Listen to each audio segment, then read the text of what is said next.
ഹരേ കൃഷ്ണ. എല്ലാവർക്കും നമസ്കാരം. ഗുരുവായൂരപ്പൻ്റെ ഒരു കഥ പറയുകയാണ്.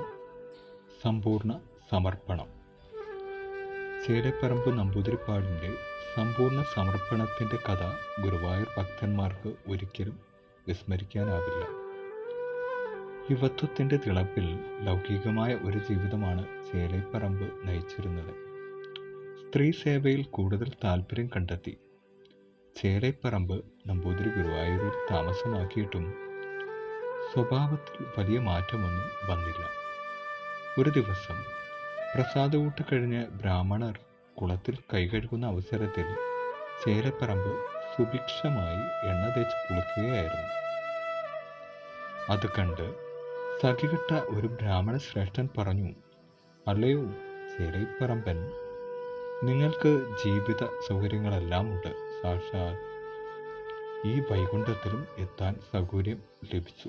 എന്നിട്ടും ഈ മഹത്തായ മനുഷ്യജന്മം പാഴാക്കുകയാണല്ലോ. 90 വയസ്സായിട്ടും ഇങ്ങനെയൊരു ജീവിതമാണല്ലോ നിങ്ങൾ നയിക്കുന്നത്. ഇപ്പോഴെങ്കിലും കാര്യങ്ങൾ മനസ്സിലാക്കി നിങ്ങളെ കാത്തിരിക്കുന്ന ഭഗവാന്റെ മുന്നിൽ ജീവിതത്തെ സമ്പൂർണ്ണ സമർപ്പണം ചെയ്തുകൂടെ?" ഈ വാക്കുകൾ കേട്ടപ്പോൾ ചേലപ്പറമ്പിൻ്റെ മനസ്സിലൂടെ പല വിചാരങ്ങളും കടന്നുപോയി. ഞാൻ എത്രത്തോളം അധപ്പതിച്ചിരിക്കുന്നു. ചുണ്ടിൽ നാമജപത്തോടെയല്ലാതെ ആരെയും ഇവിടെ കാണാൻ സാധിക്കുകയില്ല. അതിനു പകരം ഞാൻ കൊള്ളരുതാത്തവരുമായിട്ട് കൂടി അവരുടെ പരദൂഷണം കേട്ടുകൊണ്ട് കഴിയുകയാണല്ലോ. ഇത്രയും മഹാപാപിയായ ഒരാൾക്ക് എവിടെയാണ് ആശ്രയം? പശ്ചാത്താപത്തോടെ കഴിഞ്ഞാലും എൻ്റെ പാപങ്ങൾക്ക് പരിഹാരമാവില്ല. അദ്ദേഹത്തിൻ്റെ നേത്രങ്ങളിലൂടെ കണ്ണുനീർ ധാരധാരയായി ഒഴുകാൻ തുടങ്ങി. ആശ്വാസത്തിൻ്റെ ഒരു കിരണം അദ്ദേഹത്തിൻ്റെ ഉള്ളിലേക്ക് കടന്നു വന്നു.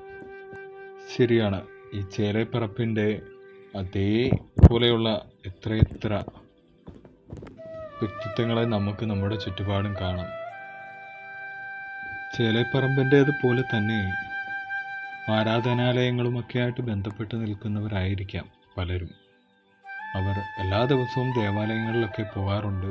അവരും സ്വയം വിചാരിക്കുന്നു അവർ വലിയ ഭക്തരാണെന്നൊക്കെ.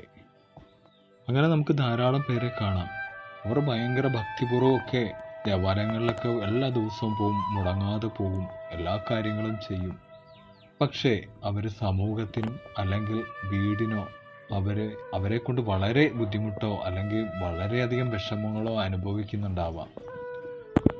അവർ മറ്റുള്ളവരെ വളരെയധികം വേദനിപ്പിക്കുകയും മറ്റുള്ളവരുടെ കുറ്റങ്ങളും കുറവുകളും ഒക്കെ കണ്ടുപിടിക്കുകയും മറ്റുള്ളവരിൽ നിന്ന് കേൾക്കുന്ന പരദൂഷണങ്ങളൊക്കെ കേട്ട് ആ രീതിയിലൊക്കെ പ്രവർത്തിക്കുകയും ഒക്കെ ചെയ്യുന്ന കുറേയധികം ആൾക്കാരെ നമുക്ക് നമ്മുടെ ചുറ്റുവട്ടത്ത് നമുക്ക് എടുത്തു നോക്കിയാൽ കാണാം. അവർക്ക് ആ ദേവാലയത്തിൻ്റെ മഹിമയോ അല്ലെങ്കിൽ അവിടുത്തെ ആ ഈശ്വരീയ ചൈതന്യത്തെക്കുറിച്ചോ ഒന്നും യാതൊരു വ്യക്തമായ ധാരണയും ഉണ്ടാവില്ല. അവർ ഭക്തരാണെന്ന് അവർ സ്വയം വിചാരിച്ച് അവർ പോയി എന്തൊക്കെയോ ചെയ്യുന്നു, അതിൻ്റെ പുണ്യമൊക്കെ അവർക്ക് കിട്ടുമെന്ന് അവർ വിചാരിക്കുന്നു. അങ്ങനെയൊക്കെയാണ് ഇന്ന് പലയിടവും നമുക്ക് കണ്ടുവരുന്നത്. നമുക്ക് നമ്മുടെ ചുറ്റുവട്ടത്തൊക്കെ എടുത്തു നോക്കിയാൽ പലരെയും നമുക്കത് മനസ്സിലാക്കാൻ കഴിയും. പക്ഷെ ഒരു കാര്യമുണ്ട്, സ്വയം നമുക്ക് നമ്മളുടെ തെറ്റുകളെ മനസ്സിലാക്കി നമ്മളത് തിരുത്താൻ ശ്രമിക്കുമ്പോൾ അല്ലെങ്കിൽ ആ ഒരു കുറ്റബോധത്തിൽ നിന്നും, ഇപ്പം ചേലപ്പറമ്പിൻ്റെ ആ ഒരു സംഭവം പോലെ ആ കുറ്റബോധം ഉണ്ടാവുകയും കണ്ണിൽ നിന്ന് ധാരധാരയായി കണ്ണുനീർ വന്നു കഴിഞ്ഞപ്പോൾ മനസ്സിനൊരു സമാധാനം ഉണ്ടായി എന്ന് പറഞ്ഞു. അതുപോലെ നമുക്കും ആ കുറ്റബോധത്തിൽ നിന്നും നമുക്ക് ചെറിയൊരു സമാധാനം നമുക്ക് കിട്ടും. അവിടുന്ന് നമ്മളുടെ ജീവിതം മാറ്റി തുടങ്ങും. ആ കുറ്റബോധം ഉണ്ടായിക്കഴിഞ്ഞാൽ നമ്മൾ നമ്മളുടെ തെറ്റുകളിൽ നിന്ന് മാറി സഞ്ചരിക്കാൻ തുടങ്ങും. നമ്മൾ ഈശ്വരനിലേക്ക് കൂടുതൽ അടുക്കാൻ തുടങ്ങും.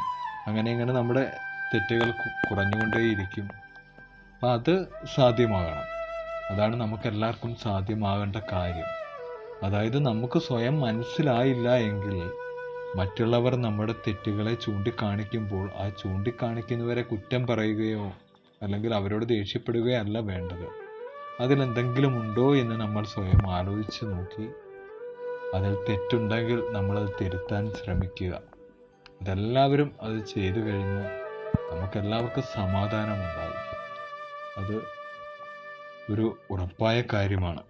പിന്നെ ഓർക്കേണ്ട കാര്യം, പലരും നമ്മളോട് പലതും പറഞ്ഞു തരാനുണ്ടാവും, പല പരദൂഷണങ്ങളും പറഞ്ഞു തരാനുണ്ടാവും, നമ്മൾ പറയുന്ന പലതും കേൾക്കാനും പലരും ഉണ്ടാവും.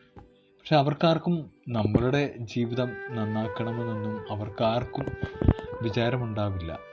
പക്ഷേ നമ്മളുടെ തെറ്റുകളെ ചൂണ്ടിക്കാണിക്കുന്ന ആരെങ്കിലും ഉണ്ടെങ്കിൽ, അതും നമ്മളോട് അവർ വന്നിട്ട് വളരെ കാര്യമായിട്ട് സ്വകാര്യമായിട്ട് നമ്മുടെ തെറ്റിനെ ചൂണ്ടിക്കാണിക്കുകയാണെങ്കിൽ, അത് തീർച്ചയായിട്ടും അവർക്ക് നമ്മളോട് സ്നേഹമുള്ളത് കൊണ്ടാണ് നമ്മളെ അവർ തിരുത്തണമെന്ന് ആഗ്രഹിക്കുന്നത്.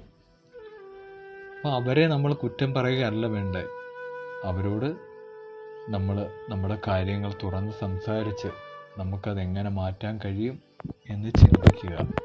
അല്ലാതെ നമ്മളോട് പരദൂഷണം പറയുകയും നമ്മൾ പറയുന്ന എല്ലാം കേട്ട് നമുക്ക് സപ്പോർട്ട് ചെയ്ത് തരുന്നവരായിരിക്കില്ല നമ്മുടെ യഥാർത്ഥ സ്നേഹിതർ. അവർ നമ്മളുടെ ഒരു നല്ലതിനെയും അവർ ആഗ്രഹിക്കുന്നില്ല. അവർ നമ്മളെങ്ങനെയായാലും അവർക്കൊരു കുഴപ്പമില്ല.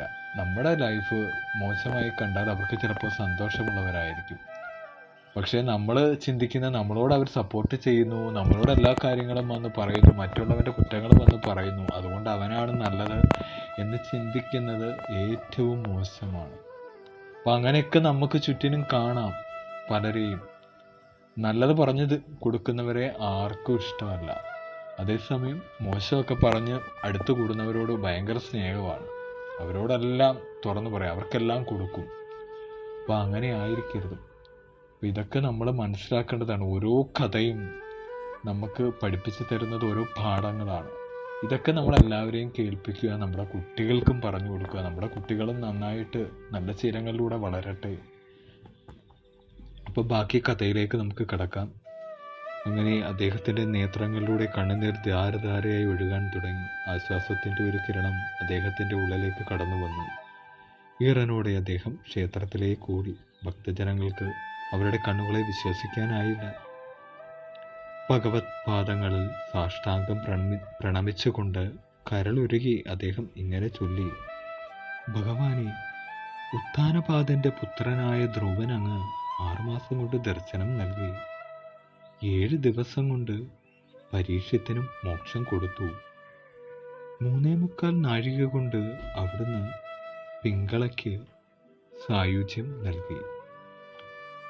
കടോംകൻ എന്ന രാജാവിനാകട്ടെ വെറും 2 നിമിഷം കൊണ്ടാണ് അങ്ങ് മുക്തി നൽകിയത്. എനിക്ക് 90 വയസ്സായി. കരുണാമയനായ ഗുരുവായൂരപ്പ, ശേഷിച്ചുള്ള എൻ്റെ ആയുസ്സിനിടയിൽ ഞാൻ അങ്ങയെ ഭജിച്ച് പ്രീതി നേടിക്കൊള്ളാം എന്ന് പറഞ്ഞു. മണ്ഡപത്തിൽ നിന്ന് നമസ്കരിച്ചു കിടന്ന കിടപ്പിൽ നിന്നും അദ്ദേഹത്തിന് എഴുന്നേൽക്കേണ്ടി വന്നില്ല. ആ ഭൗതിക ദേഹത്തിൽ നിന്നും ഒരു തേജസ് ഗുരുവായൂരപ്പനിൽ ലയിച്ചു അത്രേ. അതാണ് നമുക്ക് പറ്റിയ തെറ്റുകൾ, അല്ലെങ്കിൽ നമ്മൾ ചെയ്തു കൂട്ടിയ തെറ്റുകൾക്ക് നമ്മൾ പ്രായശ്ചിത്തം, അല്ലെങ്കിൽ നമുക്ക് കുറ്റബോധമുണ്ടായി അതിൽ നിന്ന് നമ്മൾ മുക്തി നേടാൻ, ആ തെറ്റുകളിൽ നിന്ന് നമ്മൾ മുക്തി നേടാൻ ആഗ്രഹിക്കുമ്പോൾ തന്നെ ഈശ്വരൻ നമ്മളോടെല്ലാത്തിനും ക്ഷമിച്ചിരിക്കും. നമ്മൾ അവിടുന്ന് ഒരു പുതിയ വഴിയിലേക്ക് പോകുന്നു എന്നുള്ളത് ഈശ്വരന് മനസ്സിലാകുന്ന ആ ഒരു സമയം. അതുകൊണ്ട് തീർച്ചയായിട്ടും നമ്മളിലും എല്ലാം ഈ മാറ്റം ഉണ്ടാകണം. അപ്പം ഈ ഒരു കഥ കേൾക്കുന്ന എല്ലാവർക്കും അവരവരുടെ ഓരോ അനുഭവങ്ങളും കമൻ്റായിട്ടൊക്കെ ഷെയർ ചെയ്യാം. നമുക്ക് ഇതുപോലുള്ള ഭഗവത് കഥകളൊക്കെ അറിയാവുന്നവർ അത് ഷെയർ ചെയ്യുക. നമുക്കത് ഈ ഒരു ചാനലിലൂടെ നമുക്ക് പറയാം. നമുക്ക് പരസ്പരം എല്ലാവർക്കും ഇതുപോലുള്ള അറിവുകൾ കേട്ടും പറഞ്ഞുമൊക്കെ പഠിക്കാം. എല്ലാവരും അഭിപ്രായങ്ങളൊക്കെ കമൻറ്റ് ചെയ്യുക. എല്ലാവർക്കും നന്ദി. ഹരേ കൃഷ്ണ.